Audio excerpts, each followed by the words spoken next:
জামাতের আমির এবং চরমনায় যে একটা বাটপার আছে না, কথা বলে না কেন, ফয়জুল করিম। কি করিম?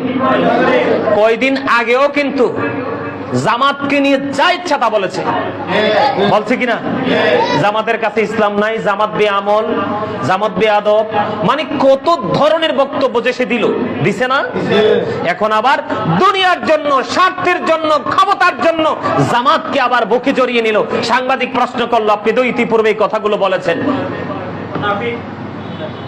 যে কথা দিয়ে কথা রাখে না সে কি? আরো জোরে বলেন। কয়দিন আগে, গত সপ্তাহে কথা বললা একটা, আজকে বলো আরেকটা। তুমি তো দুনিয়ার লোভে পড়ছো, ও তো মুনাফিক, আন্তর্জাতিক বাটপার। এই বাটপারদেরকে যারা বিশ্বাস করবে, তাদের কথা যারা শুনবে, আমি চ্যালেঞ্জ করে বলবো